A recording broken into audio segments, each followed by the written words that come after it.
चलिए, Indian geography की हम रिवीजन कर रहे थे और इसके पहले हमने हरित क्रांति, नील क्रांति के बारे में देखा था। उसके बाद सिंचाई पद्धति के बारे में और उसके बाद हमने उद्योग के बारे में देखा था। अब हम परिवहन तंत्र के बारे में देखते हैं, ट्रांसपोर्ट सिस्टम के बारे में। चलिए देखें, तो किसी राष्ट्र के सर्वांगीण विकास के लिए, किसी भी अगर राष्ट्र के सर्वांगीण विकास करना है तो उसके लिए उत्तम आधारभूत संरचना का होना अति आवश्यक होता है, और जिसमें से परिवहन तथा जो संचार है, तो परिवहन और संचार जैसी साधन अत्यंत ही महत्वपूर्ण होती है। और परिवहन साधनों के माध्यम से ही वस्तुओं और मानव जनसंख्या को एक स्थान से दूसरे स्थान तक पहुंचाया जा सकता है। और भौगोलिक दृष्टिकोण से देखें तो भौगोलिक दृष्टिकोण से राष्ट्र की आर्थिक क्रियाओं को स्थानीय, राष्ट्रीय, अंतर्राष्ट्रीय स्तर पर अंतर संबंध स्थापित करने और मानवीय सांस्कृतिक क्रियाओं के अनुशीलन, प्रशासनिक अनुशासन, सामरिक नियंत्रण एवं राजनैतिक उद्देश्यों की पूर्ति हेतु विकसित के लिए, मैंने इन सबका विकास करने के लिए परिवहन तत्व अहम भूमिका निभाती है इसमें। और परिवहन तंत्र की तुलना रक्त परिसंचरण तंत्र से भी की गई है। जैसे कि जो ये परिवहन तंत्र है, अगर किसी भी हम राष्ट्र के सर्वांगीण विकास हमें करना है तो उसका सबसे उत्तम आधारभूत संरचना, ये आधारभूत संरचना होना अति आवश्यक होती है। और जिसमें से परिवहन तंत्र जो संचार है, ऐसे संसाधनों का अत्यंत महत्वपूर्ण होता है। और परिवहन साधनों के माध्यम से ही वस्तुओं और मानव को एक स्थान से दूसरे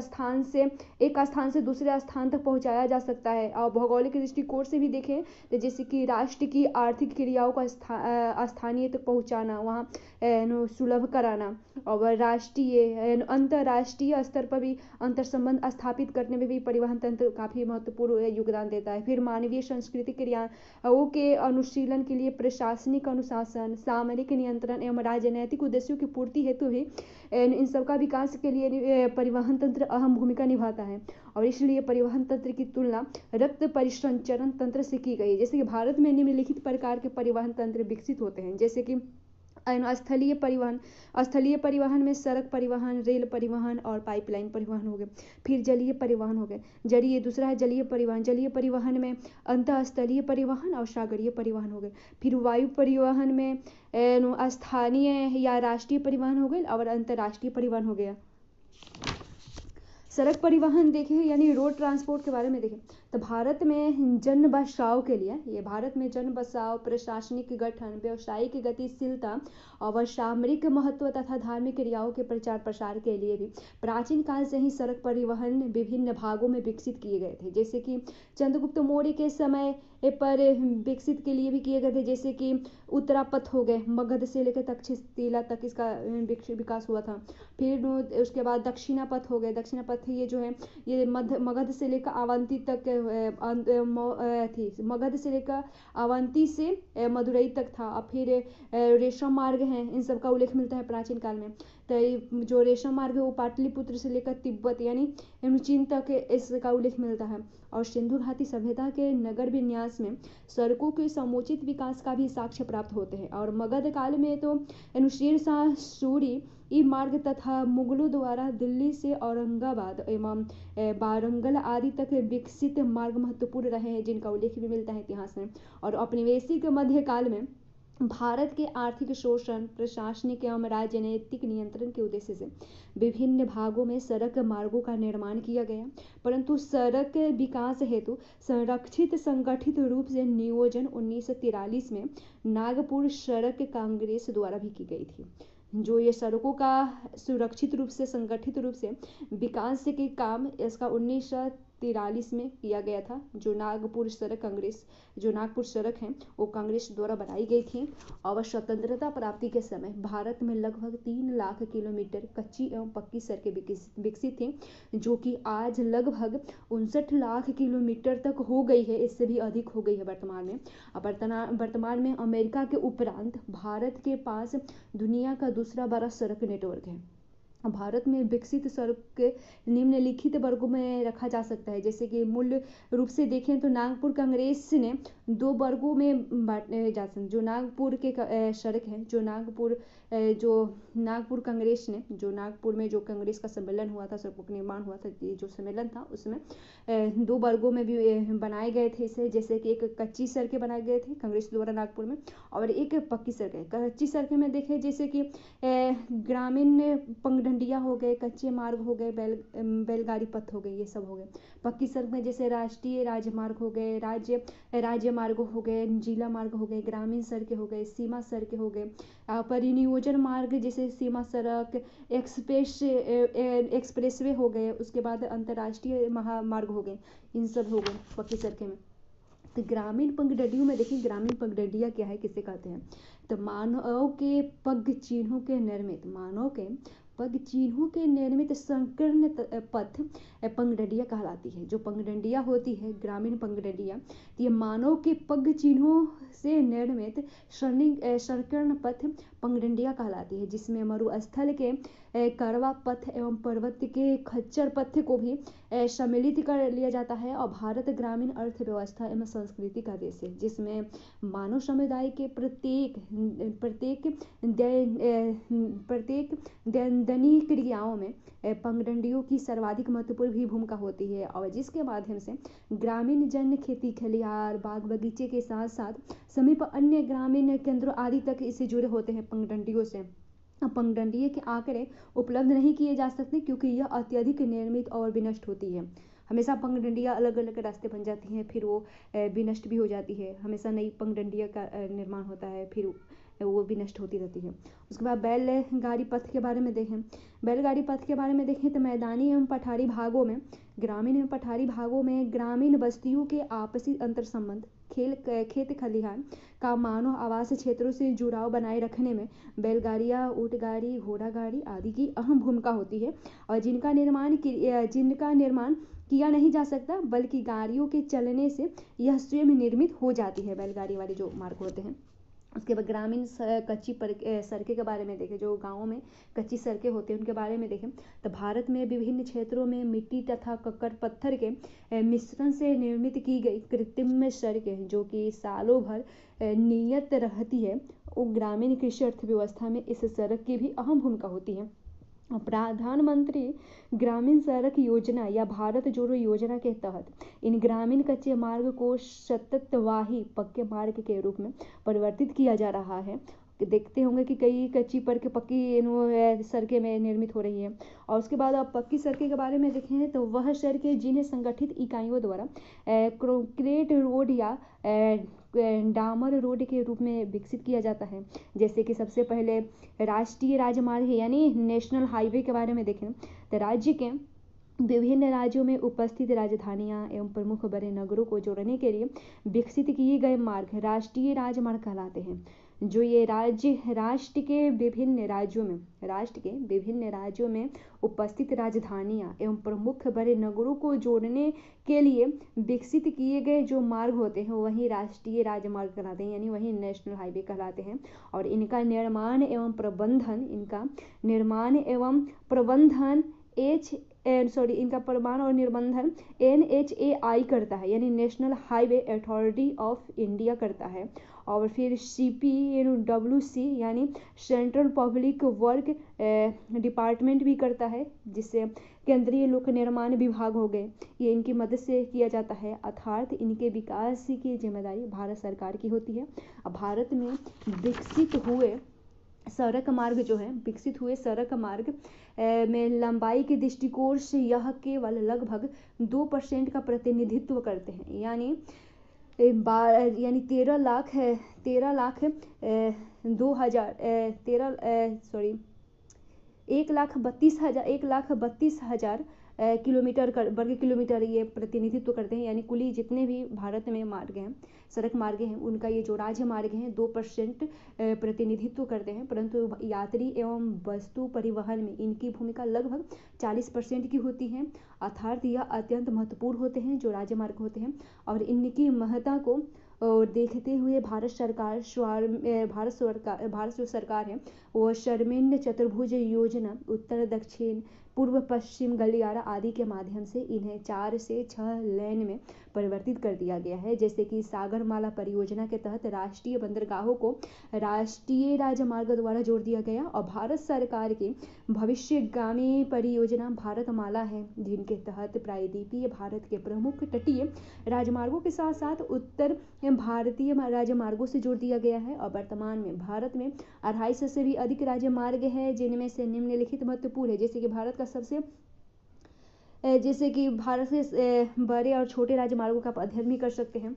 और वर्तमान में भारत सरकार द्वारा राष्ट्रीय राजमार्गों में बढ़ती परिवहन भारत को संतुलित करने के लिए 2 लेन्स को 4 लेन्स को 6 लेन्स से परिवर्तित भी करती है।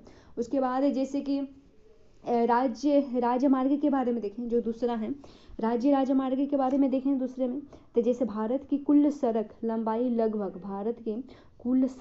लंबाई की लगभग 3% का योगदान देने वाली यह मार्ग होती है और किसी राज्य के अंदर उपस्थित विभिन्न महानगरों को आपस में जोड़ते हैं। ये जो राज्य राजमार्ग है ये भारत की कुल सड़क लंबाई का लगभग 3% योगदान देती है।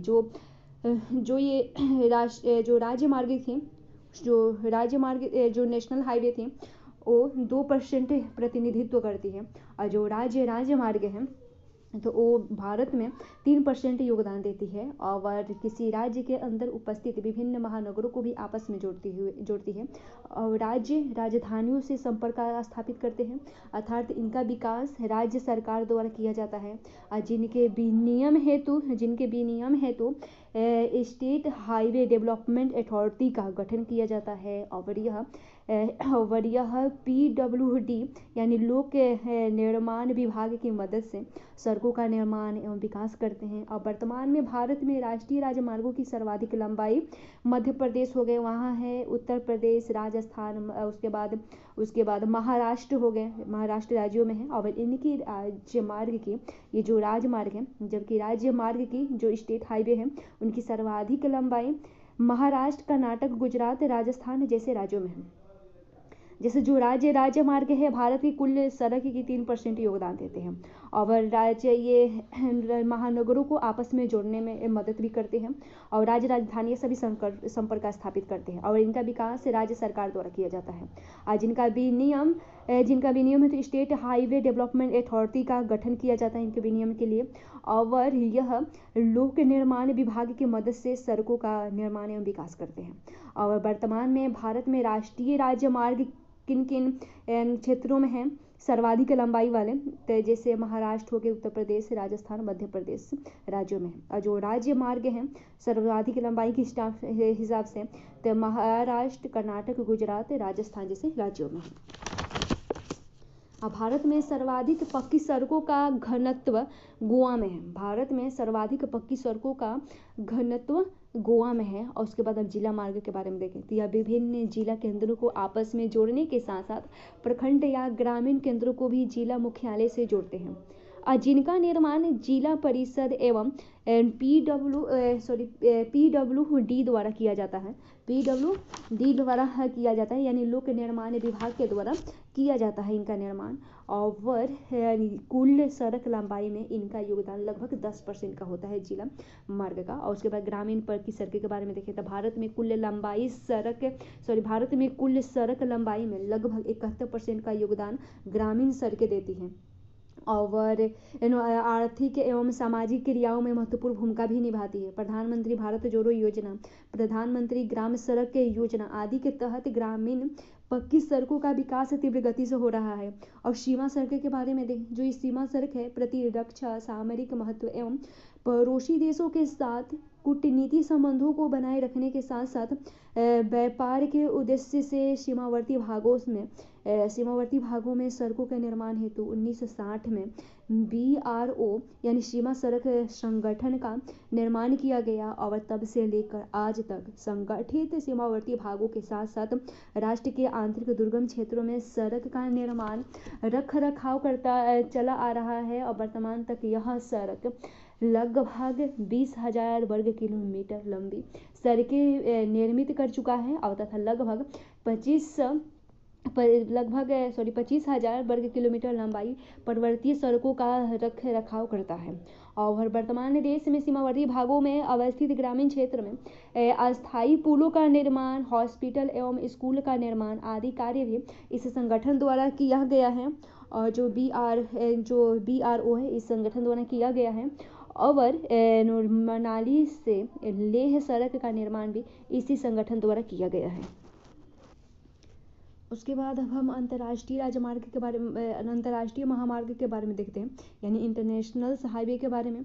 यूरोप में विकसित अंतर्राष्ट्रीय महामार्ग के तर्ज पर भारत में भी ऐसे मार्ग को विकसित किए जाने की योजना अटल बिहारी वाजपेयी सरकार द्वारा की गई।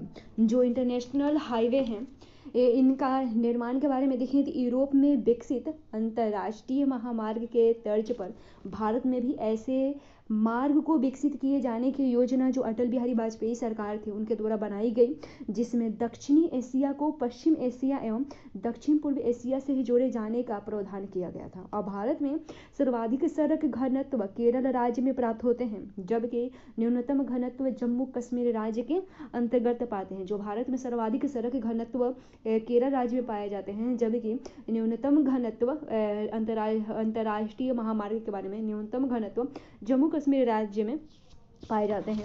और भारत में जो जम्मू कश्मीर है वहाँ कम पाए जाते हैं।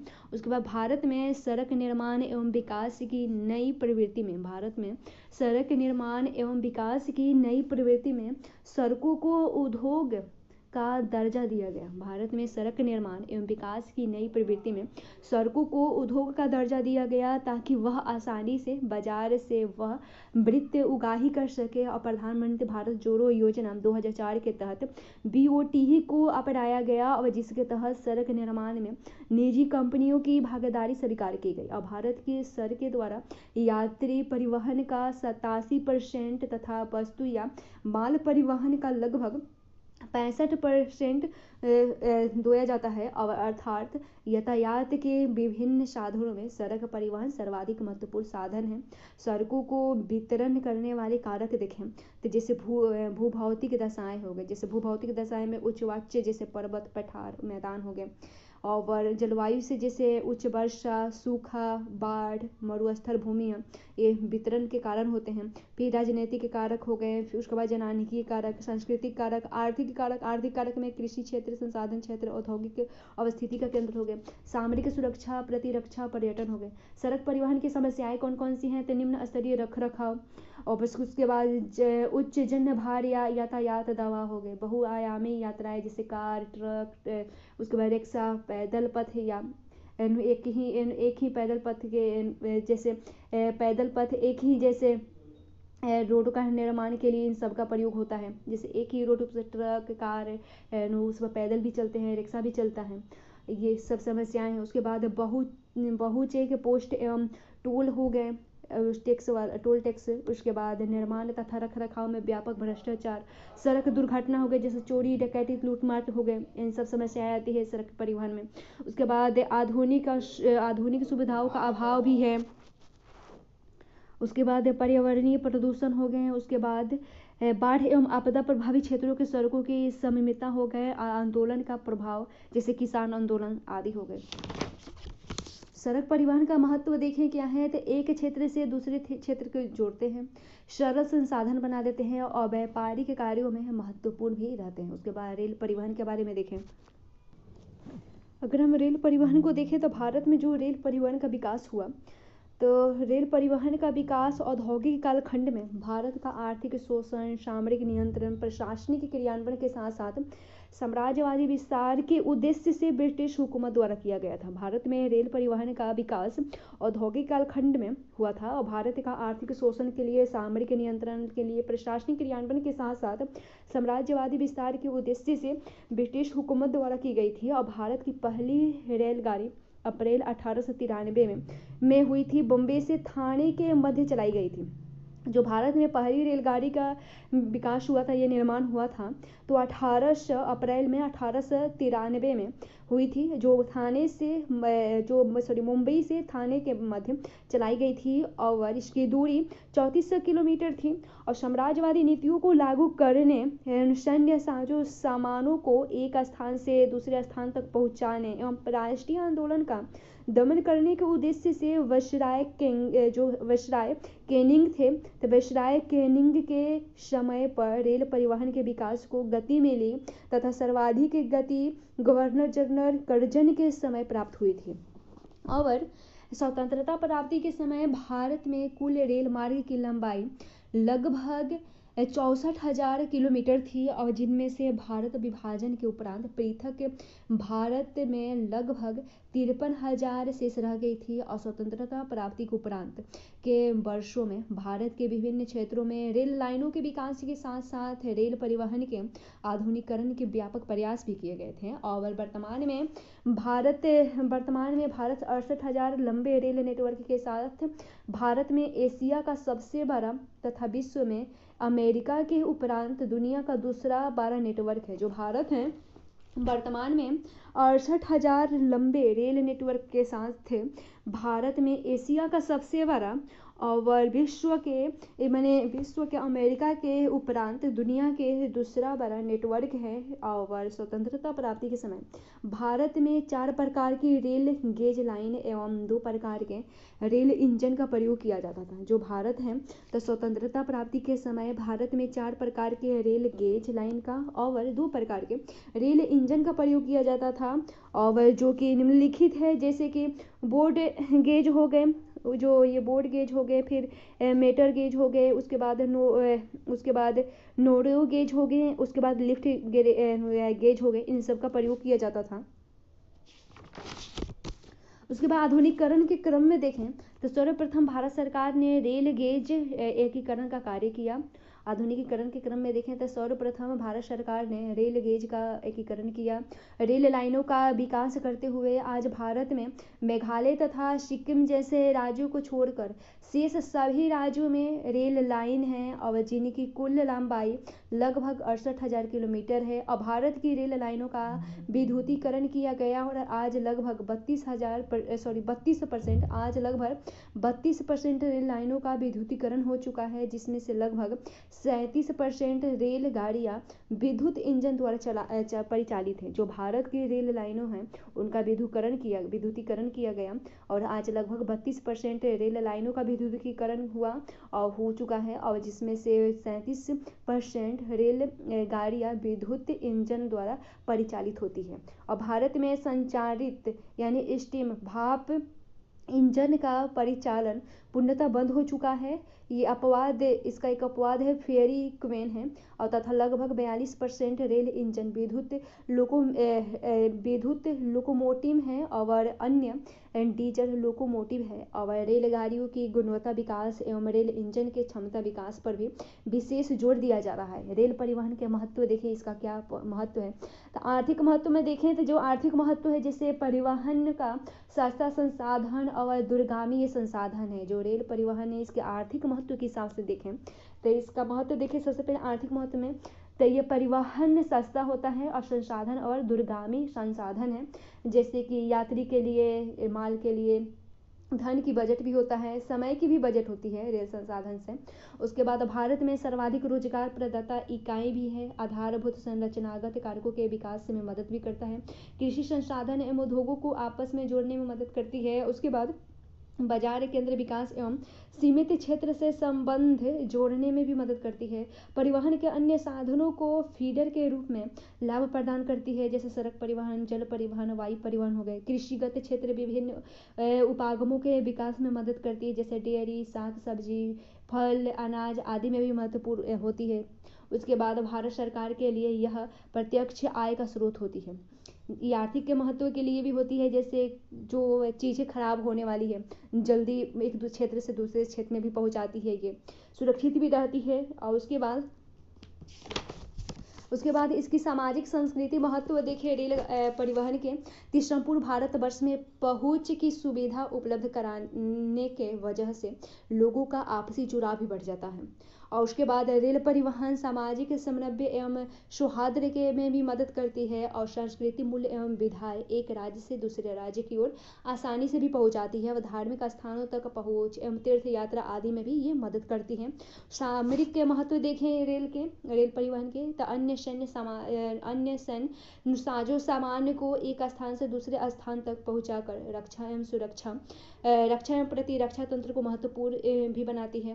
राजनीतिक महत्व क्या है इसके रेल परिवहन के, तो सरकारी नीतियों को जन जन तक पहुंचाने में मदद करती है, राष्ट्रीय राजधानियां या राज्य राजधानियां से जोड़ने में मदद करती है, पर्यटन की दृष्टि से भी महत्वपूर्ण है। और उसके बाद नगरीय रेल परिवहन के महत्व के बारे में देखें, तो जो नगरीय रेल परिवहन जैसे कि मेट्रो हो गए, मोनो रेल हो गए, उसके बाद मिनी मेट्रो हो गए, ट्राम रेल हो गए, इन सब का यही नगरीय रेल परिवहन है। इनका क्या महत्वपूर्ण है कि प्रदूषण में कमी करती है, प्रदूषण कम फैलता है इससे, ट्रैफिक की समस्या से मुक्ति दिलाती है, भीड़ भाड़ की समस्या से मुक्ति दिलाती है, सुविधापूर्वक धन्य की बजट भी करती है, समय की बचत करती है। उसके बाद पार्किंग आदि जैसे समस्याओं से निजात मिलता है, और लेत लतीफ़ा से भी मुक्ति मिलती है। उसके बाद रेल परिवहन विकास को प्रभावित करने वाले कौन कौन से कारक हैं, इनको प्रभावित करने वाले, जैसे भौगोलिक कारक में मैदान, पठार आदि प्राप्त होते हैं, जो रेल का विकास समुचित होगा।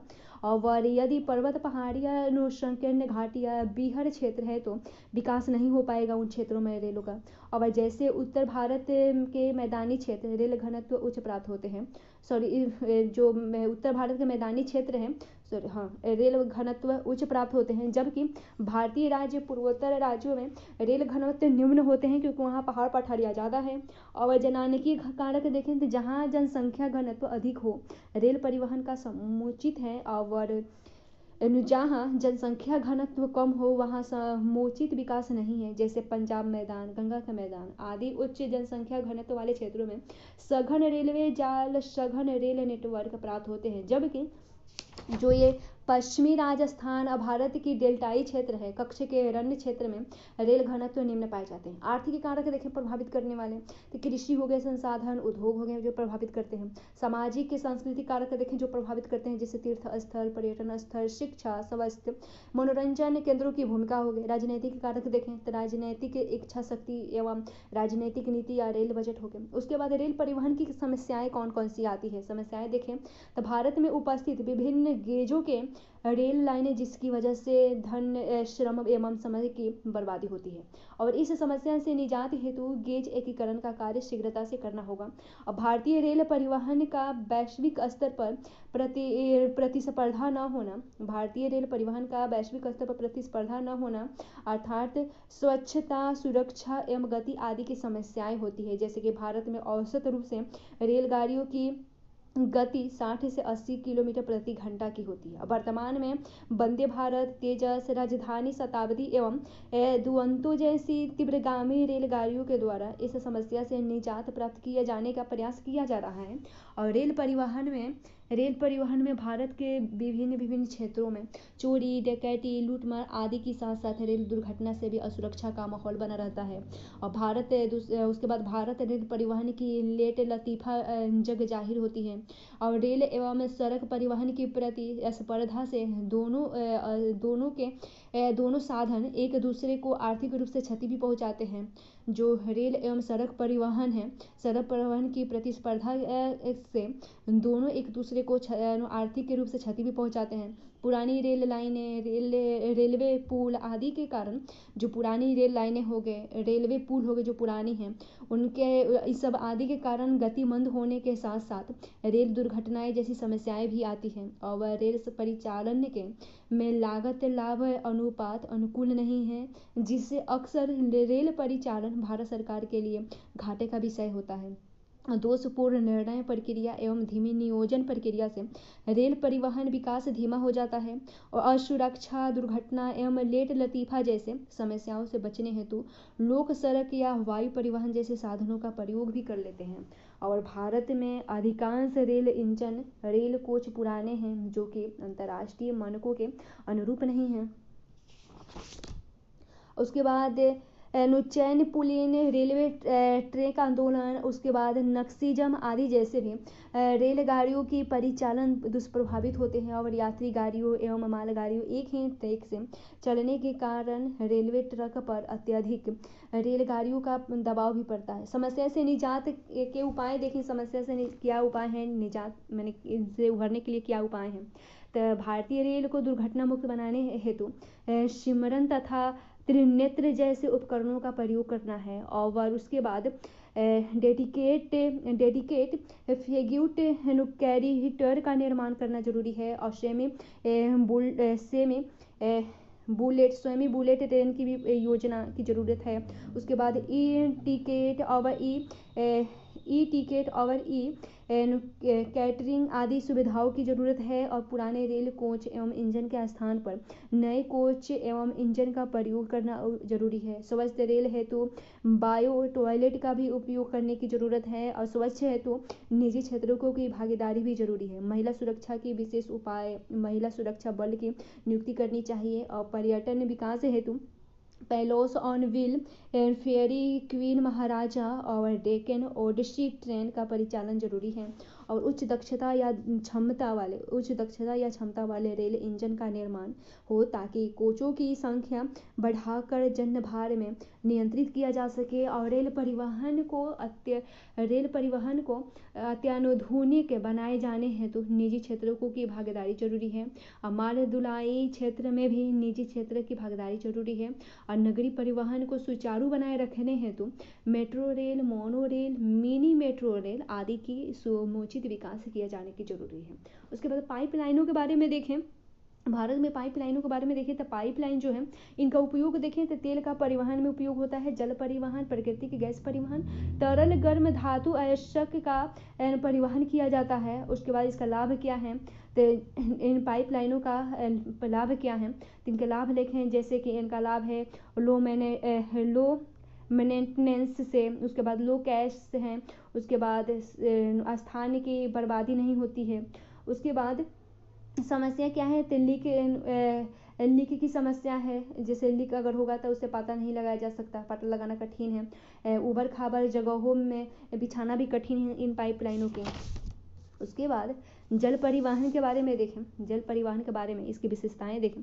यह सबसे सस्ता परिवहन साधन है और सबसे कम पूंजी नियोग वाला संसाधन है और न्यूनतम प्रदूषणकारी भी है और समान प्राकृतिक आपदाओं से मुक्त रहने वाला ये साधन है जल परिवहन। और जो ये परिवहन है तो परिवहन के सभी साधनों में सबसे सस्ता, सबसे कम पूंजी नियोग वाला और सर्वाधिक भार परिवहन की क्षमता वाला है और प्राकृतिक आपदा या संकट काल के भी क्रियाशील सभी साधनों में सबसे कम प्रदूषण जल परिवहन राष्ट्रीय एवं अंतर्राष्ट्रीय व्यापार में भी अपनी सर्वाधिक भूमिका निभाता है जो वाटर ट्रांसपोर्ट है और उपयुक्त विशेषताओं के कारण ही परिवहन के इस साधन का प्रयोग प्राचीन नदी घाटी समस्याओं से लेकर आज तक होता चला आ रहा है। वर्तमान में भारत में व्याप्त जल परिवहन का स्वरूप निम्नलिखित है, जैसे दो भागों में देख सकते हैं। एक अंतःस्थलीय जल परिवहन हो गया, एक जैसे सागरीय महासागरीय जल परिवहन हो गया। तो जो अंतःस्थलीय जल परिवहन है इसमें नदियाँ, नहरें, तालाब, बांध, झील हो गए और उसके बाद जो सागरीय या महासागरीय जल परिवहन है इसमें तटीय जल परिवहन हो गया, अंतर्राष्ट्रीय सागरीय जल परिवहन हो गए। तो सबसे पहले देखते हैं अंतःस्थलीय जल परिवहन। तो भारत में अंतःस्थलीय जल परिवहन की आदर्श दशाओं में लगभग 15,000 किलोमीटर नदियों का सघन संजाल है, जिनमें से अधिकांश उत्तर पश्चिम नदियाँ सादा नीरा प्रकृति की है और इसके अलावा लगभग 42 किलोमीटर की लंबी नहरें नौकायन युग भी है और इसके अलावा स्थानीय स्तर पर बांधों, झीलों या तालाबों का जल परिवहन दो सीमित ग्रामीण या नगरीय केंद्रों को आपस में जोड़ने या पर्यटन के उद्देश्य से भी विकसित किए जाते हैं। अंतःस्थलीय जल परिवहन का स्थानिक प्रतिरूप देखें, जैसे उत्तर भारत का मैदान में देखें।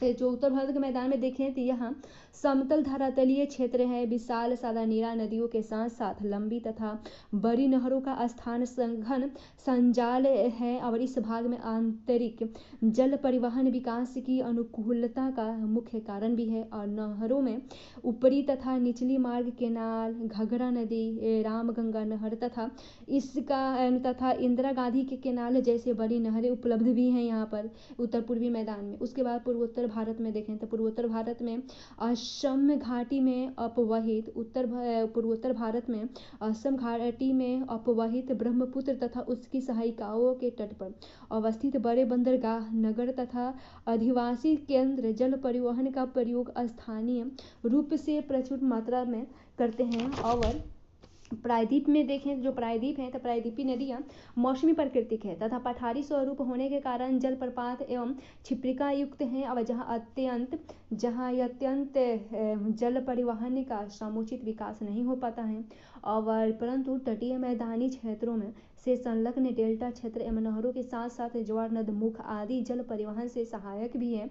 और पूर्वी तट में संलग्न बकिंघम नहर हो गए, उसके बाद देवारण्य हो गए नहर तथा पश्चिमी घाट की कुंवर जुआरी नहरें नौकायन योग्य हैं ये। और भारत में आंतरिक जल परिवहन के विकास एवं परिचालन को सुनिश्चित करने के लिए 1886 से 87 में राष्ट्रीय जल मार्ग विकास प्राधिकरण का गठन किया गया था। और इसने वर्तमान तक भारत में कुल 106 जल मार्गों को एक रूप से चिन्हित किया और जिनमें से कुल 6 जल मार्ग राष्ट्रीय जल मार्ग के रूप में घोषित किए गए। और उसके बाद राष्ट्रीय राजमार्ग के बारे में देखें, जो 6 राष्ट्रीय राजमार्ग घोषित किए गए थे उसमें से सबसे पहला है NWW1 यानी राष्ट्रीय जल मार्ग 1 के बारे में देखें तो यह जो राष्ट्रीय जल मार्ग 1 है तो यह हल्दिया से प्रयागराज के मध्य है और नदियों में प्रचलित है, जो गंगा और हुगली में प्रचलित है।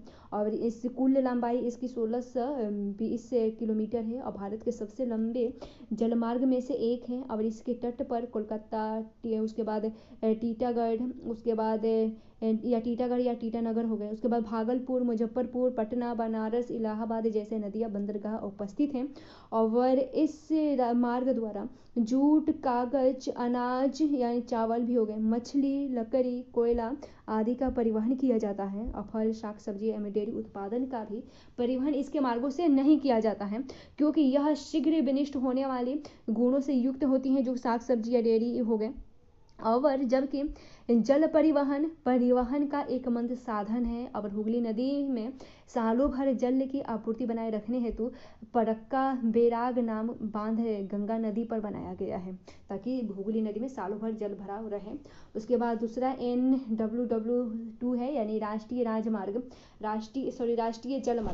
जल मार्ग 2 के बारे में देखें। जो राष्ट्रीय जल मार्ग 2 है यह असम नदी घाटी में ब्रह्मपुत्र नदी पर सदिया नगर से डुबरी नगर के मध्य जो राष्ट्रीय राजमार्ग 2 है ये असम नदी घाटी में ब्रह्मपुत्र नदी पर सदिया नगर से डुबरी नगर के मध्य है और जिसकी लंबाई 891 किलोमीटर है। स्थापना के नजर से भारत की दूसरी जलमार्ग है और इसके तट पर गुवाहाटी, नूनामती नाम रूप से महत्वपूर्ण नदियां बंदरगाह उपस्थित हैं। और इस जो ये जलमार्ग है इस जलमार्ग द्वारा चाय, कॉफी, चावल, लकड़ी, कोयला आदि का परिवहन मुख्य रूप से किया जाता है। और पूर्वोत्तर भारत बाढ़ के समय जल प्रवलित नदियों के दशा में अन्य परिवहन साधनों के कारण यात्री या जन परिवहन में साधन की भूमिका महत्वपूर्ण होती है। और नवंबर 2019 से इस जल मार्ग द्वारा कंटेनर कार्गो का परिचालन भी किया जाने लगा है।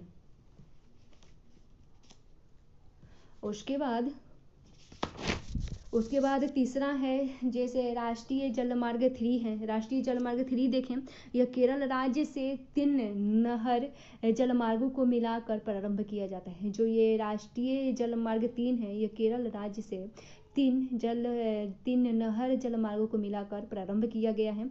जो पहला है चंपकारा नहर, दूसरा है उड़ग मंडलम नहर और तीसरा है कोलम से कोटायम महल हो गया। ये जो दूसरा और तीसरा है ये केरल राज्य के तटीय भाग में ये तीनों और इसकी लंबाई 205 किलोमीटर है। अब इन नहरी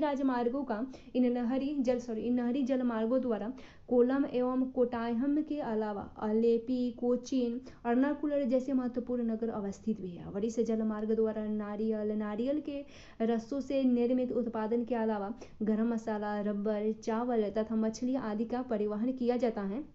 उसके बाद चौथा आता है नेशनल वाटर वाटरवे 4 आता है, यानी अंतर्राज्यीय जलमार्ग 3 आता है। तो यह भारत का दूसरा लंबा जलमार्ग है और जिसकी लंबाई 1095 किलोमीटर है। यह कृष्णा डेल्टा में अवस्थित काकीनाडा से कावेरी डेल्टा में अवस्थित है और पांडिचेरी में विकसित ये जलमार्ग भी हैं और जिनमें से भद्राचलम एवं राजमुंद्री के साथ साथ बाजियाबाद एवं बीजेवाड़ा नहरें भी जुड़ी हुई है और यही जलमार्ग है जिसमें ब्रकिंघम नहर का प्रयोग भी किया जाता है और यह दुनिया के सबसे पुरानी नौकायन युग नहरों में से एक है और इस मार्ग से चावल, नारियल, मछली एवं मसालों का परिवहन भी किया जाता है।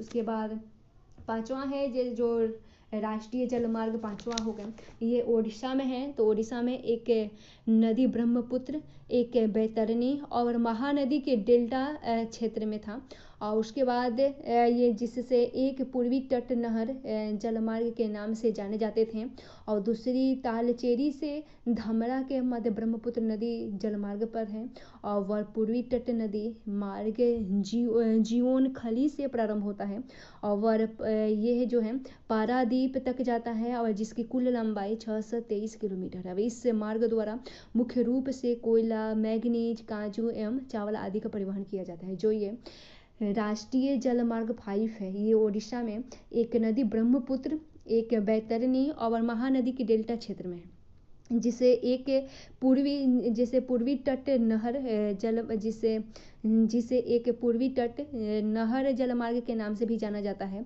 और दूसरी जो है वो तालचेरी से धमरा के मध्य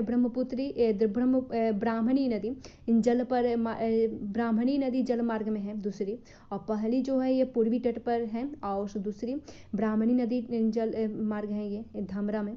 और उसके बाद पूर्वी तट नदी मार्ग जीवन खली से प्रारंभ होता है और पारादीप तक जाता है और जिसकी कुल लंबाई 623 किलोमीटर है और इस मार्ग द्वारा मुख्य रूप से कोयला, मैग्नीज, काजू एवं चावल आदि का परिवहन किया जाता है। और तीसरा है राष्ट्रीय जलमार्ग जो 6 है वो बराक यानी असम में बराक नदी पर है। 2 स्थान है यहाँ पे, एक तरफ लखीपुर तो है और दूसरी तरफ भंगा है। इसकी कुल लंबाई 124 किलोमीटर है।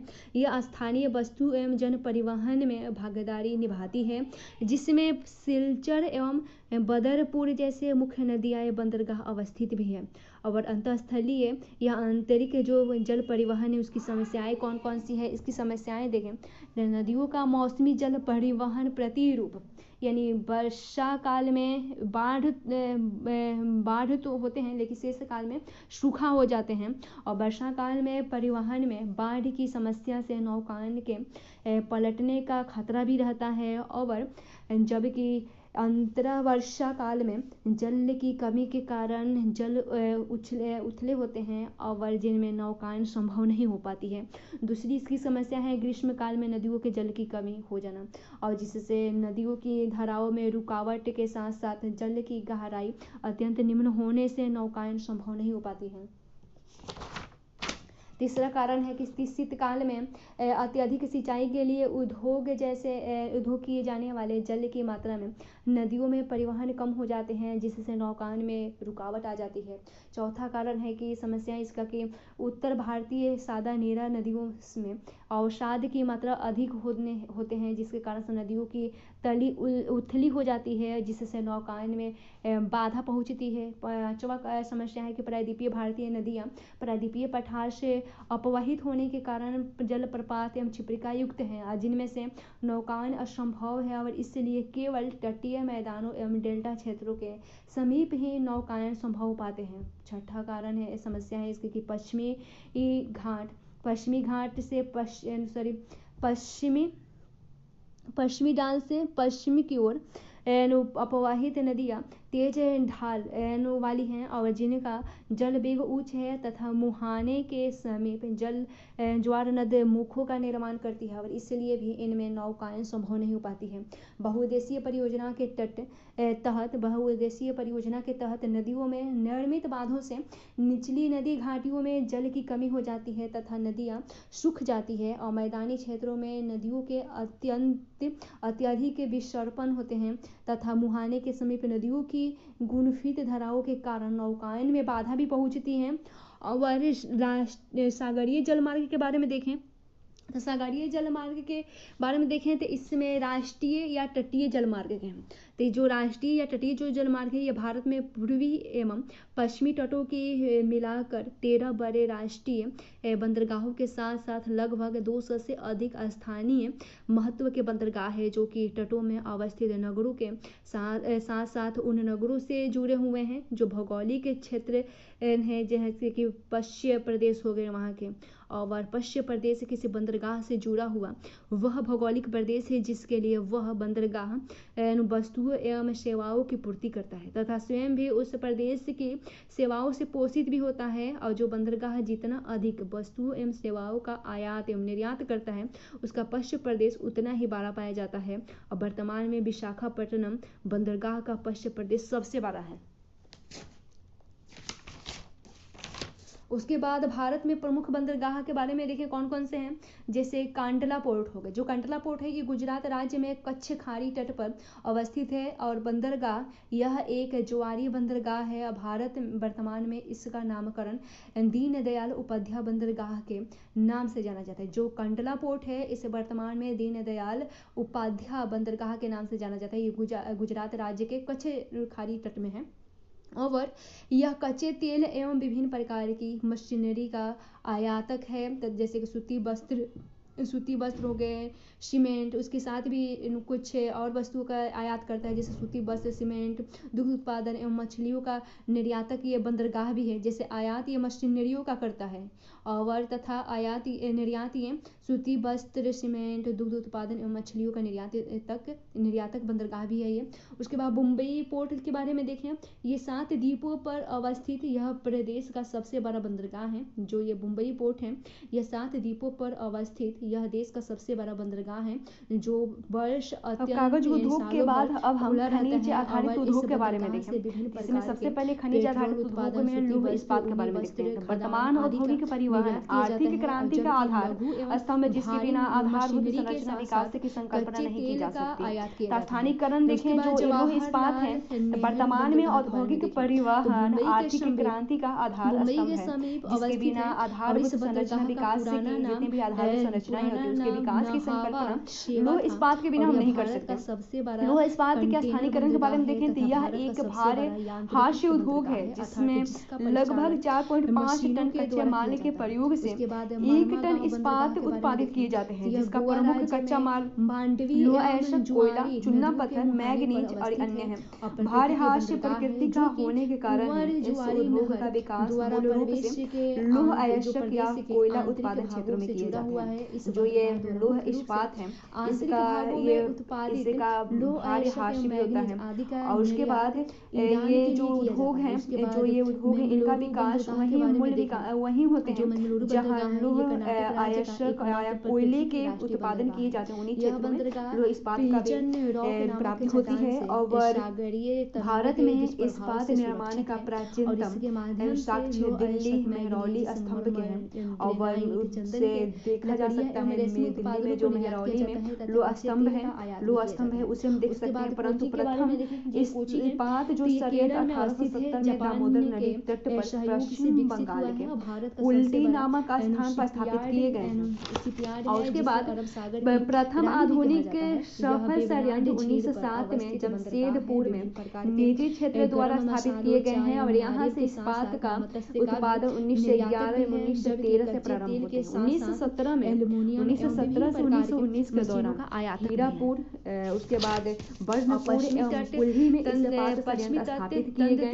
और जिन्हें 1951-1952 में संयुक्त रूप से IISCO जो IISCO के अंतर्गत यानी इंडियन आयरन स्टील कंपनी के अंतर्गत लाया गया। और 1923 में भद्रा नदी तट पर अवस्थित है यह गया संयंत्र बेस्को नाम से जाना जाता है। और स्वतंत्रता प्राप्ति से पूर्व भारत में इन्हीं इस्पात संयंत्रों द्वारा स्टील उत्पादन किया जाता है। और स्वतंत्रता प्राप्ति के उपरांत भारत के विकास की आवश्यकताओं को ध्यान में रखते हुए अन्य कई ही इसके पास संयंत्रों की स्थापना भी की लगभग 5 किलोमीटर दूसरी पंचवर्षीय योजना में की जाने लगी, जैसे कि दूसरी पंचवर्षीय योजना के तहत इस्पातों की स्थापना की गई, जैसे कि भलाई हो गए, उसके बाद दुर्गापुर, उसके बाद राउरकेला, बोकारो, सेलम, विजयनगर, विशाखापट्टनम इस्पात संयंत्रों की यहाँ स्थापना हुई। भारत में इस्पात संयंत्रों के सुचारू प्रबंधन एवं विनियम हेतु steel authority of India limited की स्थापना की गई और वर्तमान में अवस्थित इस्पात संयंत्रों के 3 वर्गों में रखा जा सकता है, जैसे कि पहला है इंदौर नामक कृत्रिम बंदरगाह की स्थापना की गई। 1970 में स्थापना की गई। अब उसके बाद खरदई नदी के बंदरगाह के बारे में देखें तो चेन्नई के समीप अवस्थित भारत का सर्वाधिक कंप्यूटराइज्ड बंदरगाह है। यह एकमात्र ऐसा बंदरगाह है जो कि निगम द्वारा संचालित है और यह भी एक कृत्रिम बंदरगाह है और इन बंदरगाहों के द्वारा मुख्य रूप से नवेली से प्राप्त कोयला, सिवराई से प्राप्त सूती वस्त्र एवं चीनी का निर्यात भी किया जाता है। यह मत्स्य निर्यात के लिए भी जाने जाते हैं। उसके बाद विशाखापट्टनम यह आंध्र तट में अवस्थित है और पूर्वी तट का एकमात्र प्राकृतिक बंदरगाह है और यह भारत का सबसे गहरा बंदरगाह है, जैसे डल्फिन नामक चूना पत्थर चट्टान द्वारा सागर से पूर्णतः सुरक्षित है और यह हिंदुस्तान शिपयार्ड का मुख्यालय भी राजमार्ग से जुड़ा हुआ है और इन जगहों से इसके समीप का इसको आता है इन सब कंपनियों का नाम, इसको आता है उसके बाद पारादीप बंदरगाह है जो इसको है ये सिभोगा जिलो ओडिशा में महानदी डेल्टा पर अवस्थित है। राष्ट्रीय कृत्रिम बंदरगाह है ये तट पर भारत का दूसरा सबसे बड़ा बंदरगाह है।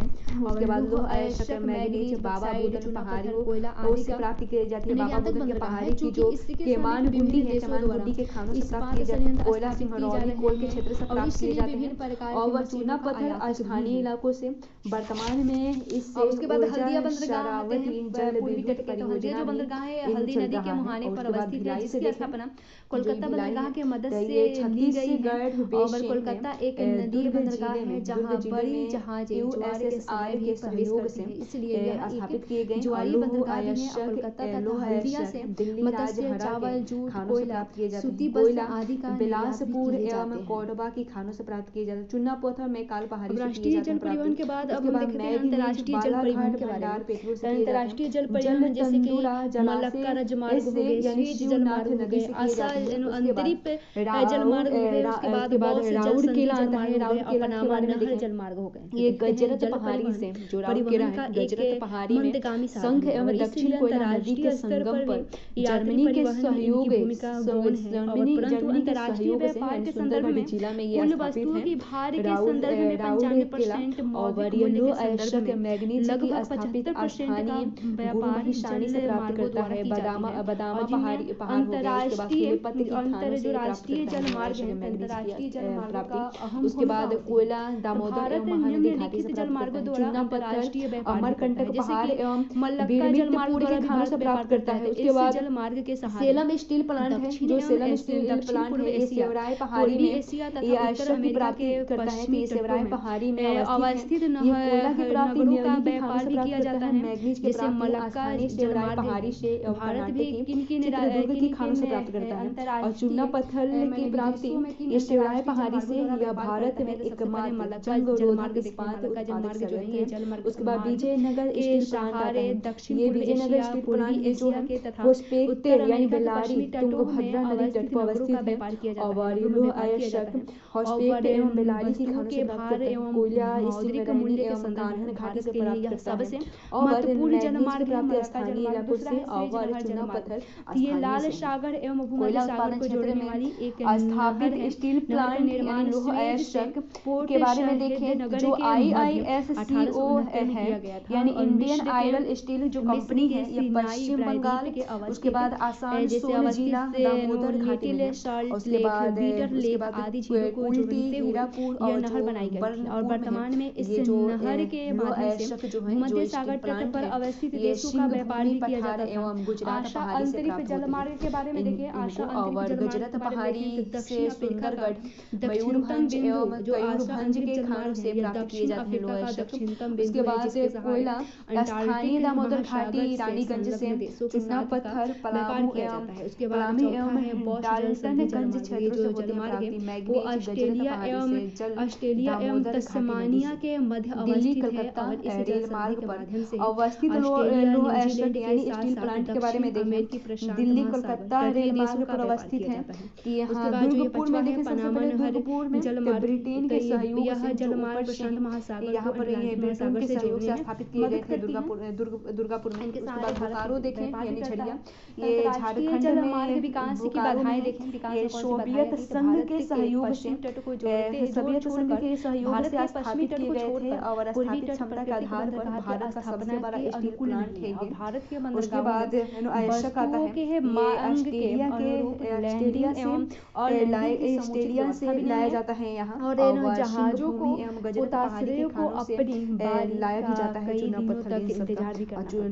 लोहा ऐसा उसके हो बाद गया, वायु परिवहन आता है, जो ये वायु उसके परिवहन बाद है, चूना पत्थर एयर ये ट्रांसपोर्ट पलामू जो एवं है ये तीव्रगामी डाल्टनगंज होते से हैं, प्राप्त इनका करता है उपयोग जल देखिए किस स्थानीय लिए बोकारो होते हैं, ये नदियों से प्राप्त तीव्रगामी करता है, है।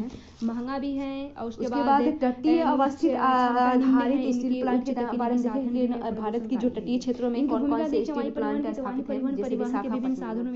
यहाँ आवश्यक बेला जिला के खानों से प्राप्त होती है। कोयला आयात सापेक्षित रूप से महंगा होने के चूना पत्थर दंडीकरण के पठार से प्राप्त होते हैं और भारत सहित अंतर्राष्ट्रीय स्तर पर कलाहांडी में कोयलापुट से प्राप्त किए जाते हैं। आयात एवं निर्यात की सुविधा का लाभ प्राप्त होने के कारण विशाखापट्टनम सहित अन्य संयंत्रों की तटीय अवस्थिति उपयुक्त मानी जाती है, जैसे कि कलिंगनगर स्टील और कलिंगनगर स्टील प्लांट हो गए, जगत सिंहभूम पोस्को स्टील प्लांट हो गए और धर्मा टाटा स्टील प्लांट हो गए आदि की अवस्थिति ओडिशा में पारादीप के समीप की गई है। उसके बाद इस्पात उद्योग के समक्ष कुछ समस्याएं हैं, जैसे कोकिंग कोल की कमी है जिसकी आपूर्ति आयात द्वारा होती है, प्रक्रिया पुरानी है। अधिकांश उसके बाद एल्युमिनियम उद्योग आता है। एल्युमिनियम उद्योग के बारे में देखें तो एल्युमिनियम उद्योग के बारे में देखें कि एल्युमिनियम उद्योग कहाँ कहाँ अवस्थित है। तो एल्युमिनियम ऊष्मा एवं विद्युत की सुचालक है, हल्की आर्थिक सुचालक हल्की, उसके बाद आघात वर्धनीय है, तन्यता है, जैसे गुणवत्ता से सब एवं राष्ट्रीय औद्योगिक घरानों की विद्युत की सुचालक है, पर विकास के आदर्श आघात वर्धनीय और राजनीतिक लाभों को शीघ्रता से जन तक पहुंचाने इसलिए हेतु इसका उपयोग विद्युत उपकरणों में, बर्तन बनाने में, तार बनाने में, खिड़कियां दरवाजे बनाने में, मोटर वाहन में इत्यादि वस्तुओं में पहला देखें कब हुआ था तो 1911 में इलाहाबाद के नैनी के मध्य जो एयरपोर्ट था, यह मेन एयर ट्रांसपोर्ट से जैसे कि जो ये भारत में वायु परिवहन विकास की आदर्श दशाएं कौन सी होनी चाहिए इसके बारे में हमने देख लिए। लगभग 5.5 विशाल जनसंख्या है, इनकी मांग हेतु, उसके बाद प्रशासनिक कार्य कुशलता रखने हेतु, राजनीतिक लाभों को शीघ्रता से जन तक पहुंचाने हेतु इकाई की स्थापना महत्वपूर्ण होती है, इनके विकास का आदर्श दिशाएं। उसके बाद बल्कि ऊर्जा उत्पादक क्षेत्र में होती है, क्योंकि कुल लागत का लगभग 40% विद्युत खर्च का होता है। और भारत में एल्युमिनियम उत्पादन की प्रथम इकाई बंगाल में 1937 में एल्युमिनियम कॉर्पोरेशन ऑफ इंडिया के नाम से स्थापित की गई थी, परंतु वास्तविक उत्पादन स्वतंत्रता प्राप्ति के उपरांत के वर्षों में दिया गया। और जिसे हम निम्नलिखित इकाइयों के तहत देख सकते हैं, जैसे कि इंडियन एल्युमिनियम कंपनी हो गए, जो ये इसका नाम है INDALCO है। ये भारत में इसकी 4 इकाइयां अवस्थित हैं, जैसे कि मुरी में झारखंड में लोहरदंगा तालेहार से बक्साइट मिल गया है, मिलता है इसे, और पलामू से चूना पत्थर प्राप्त होती है, और बोकारो थर्मल पावर क्षेत्र अपवाद प्रभावी क्षेत्र इन सेवाओं से दूर है और उन्हें जोड़ने के लिए भी शुरू किए जा रहे हैं। और 1992 में इसका सबसे इंडियन एयरलाइन में कर दिया गया था, मुरी में जो ये वायुदूत नामक वायु सेवा है, इसका विलय 1992 में कर दिया गया, विलय करके इंडियन एयरलाइन कर दिया गया। उसके बाद 1985 में एल्युमिनियम लाया जाता है बेलूर में, और बेलूर में एल्युमिनियम बनाया जाता है, जो दुर्गम क्षेत्रों तक के बाद जो एलवाए हैं जो केरल में हैं ये बेलूर एल्युमिनियम वायु परिवहन सुविधाओं को रेगुलेट करने के लिए, विनियम करने के लिए, जो ये प्रबंधन के लिए बेलूर है, 1995 में एयरपोर्ट अलवाई से भेजा जाएगा और भेजा जाता है और इस ऊर्जा पेरियार हाइड्रोल पावर प्रोजेक्ट से और मुडकी और इसके बाद भारत में हाइड्रोल पावर हाइड्रो पावर दिया जाता है इससे, और उसके बाद यह ऊर्जा का प्रयोग करके एल्युमिनियम का चादर बनाया जाता है और फिर हीराकुद में भेजा जाता है, जो अलवाई है केरल में अवस्थित है। ये बेलूर साप्ताहिक वायु परिवहन ये बेलूर जो बेलूर से पश्चिम दामोदर घाटी में अवस्थित है, यहाँ एल्युमिनियम जाता है एयरवेज कंपनी की स्थापना की गई। एल्युमिनियम यहाँ से जाता है और बेलूर में एल्युमिनियम बनाया जाता है, राष्ट्रीयकरण में मंगाया जाता है करने के जो क्रम में एल्युमिनियम एयर इंडिया कच्चे माल यहाँ बेलूर में भेजा जाता है और यहाँ बेलूर में एल्युमिनियम बनाया जाता है। तो जो 1953 से ही सार्वजनिक क्षेत्र के जलवायु जो अलवाई है केरल में, ये बेलूर एल्युमिनियम अलवाई भेजा, जो बेलूर है एल्युमिनियम अलवाई भेजता है एयर इंडिया उसके बाद इससे ऊर्जा पेरियार हाइड्रोल पावर प्रोटेक्ट से और मुडुकी और इडुकी से हाइड्रोल पावर मिलता है अलवाई को, और यहाँ ऊर्जा का उपयोग करके एल्युमिनियम का चादर बनाया जाता है और हीराकुद में भेज दिया जाता है। हीराकुद में देखें जो एल्युमिनियम का चादर बना के हीराकुद में भेजा जाता है, तो हीराकुद में देखें यह एल्युमिनियम प्रोडक्ट्स यानी उत्पादक बनाता है, जो तेल कंपनियों की मदद तथा आपदा प्रभावित क्षेत्रों तक और इन सबको बॉक्साइट की प्राप्ति मूरी को हो रहा है। और जो ये कंपनी है INDS LCO के तहत 4 इकाइयां काम करती है, मूरी, बेलूरी, अलवाई और हीराकुद। जैसे मूरी जो है झारखंड में, ये आपदा राहत हेतु लातेहार से बॉक्साइट मिलता है, बॉक्साइट की प्राप्ति होती है। और उसके बाद पलामू से चूना प्राप्त होता है इस मूरी को। उसके बाद बोकारो थर्मल पावर प्लांट से ऊर्जा से मिल जाता है। इन सब से यह एल्युमिनियम मूरी में इन सब से एल्युमिनियम की प्राप्ति मूरी को होती है। उसके बाद बेलूर है, बेलूर जो ये पश्चिम बंगाल दामोदर घाटी में अवस्थित है। बेलूर जो है यहाँ इसे एल्युमिनियम ये भेजता है, यहाँ जो ये मूरी है मेरू बेलूर को भेजता है, एल्युमिना भेजता है, एल्युमिना भेजता है और एल्युमिना हवाई अड्डे एल्युमिना भेजता है और बेलूर में एल्युमिनियम बनता है, जो ये मीना है इसे कच्चे माल की प्राप्ति होती है। कच्चे माल की बॉक्साइट, पलामू से चूना पत्थर सबकी प्राप्ति होती है। एल्युमिना भेजता है बेलूर में एल्युमिनियम बनता है एल्युमिना से। और ये जो बेलूर है अलवाई को एल्युमिनियम भेजता है और अलवाई क्या करता है इसको चादर बनाता है और फिर हीराकुद को भेजता है और हीराकुद जो है एल्युमिनियम की चादर से प्रोडक्ट्स बनाता है। घरेलू और अंतर्राष्ट्रीय उड़ान सेवा एयर इंडिया मूरी जो है मूरी ही प्राप्ति कराता है। भारत सरकार ने यात्री एवं वस्तु परिवहन के क्षेत्र में दूसरा कंपनी जो आती है जिसका नाम है HINDALCO, ये हिंदुस्तान एल्युमिनियम कंपनी है। एनुकूलर यूरोप में अंतर्राष्ट्रीय वायु परिवहन के यूपी में वायु परिवहन के संचालन हेतु माल परिवहन नदी पर अवस्थित है। और उसके बाद इसे ऊर्जा की प्राप्ति कहाँ से होती है, जो ये कंपनी इसे ऊर्जा की प्राप्ति कहाँ से होती है, तो गोविंद वल्लभ पंत सागर बांध से विद्युत परियोजना से प्राप्त होती है।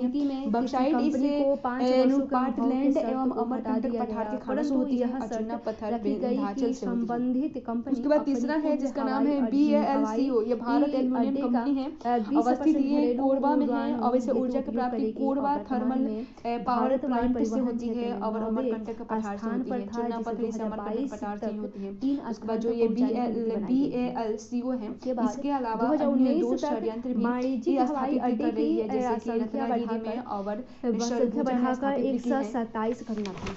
और उसके बाद चौथा है जिसका नाम है MALCO, ये मद्रास अन्य बाधाओं की तुलना में महंगा होने के कारण कावेरी नदी तट पर रेल परिवहन है और वायु परिवहन परिचालन में अन्य कार्मिक अनुपात भी है और वायुयान बेंटूर बांध जल विद्युत परियोजना से परिचालन प्राप्ति होती है। बॉक्साइट चूना पत्थर प्राप्ति सिवराई पहाड़ी से होती है। पांचवा है जिसका नाम है NALCO, ये नेशनल एल्युमिनियम कंपनी है, यह भारत का सबसे बड़ा एल्युमिनियम उत्पादक है। इसकी 2 इकाइयां जैसे कि दामन जोड़ी और अनुगुल। ये जो दामन जोड़ी है ये कोटपुट जिला ओडिशा में वहाँ अवस्थित है। तो दामन जोड़ी में ऊर्जा की प्राप्ति तालचेर थर्मल पावर प्लांट और हीराकुंड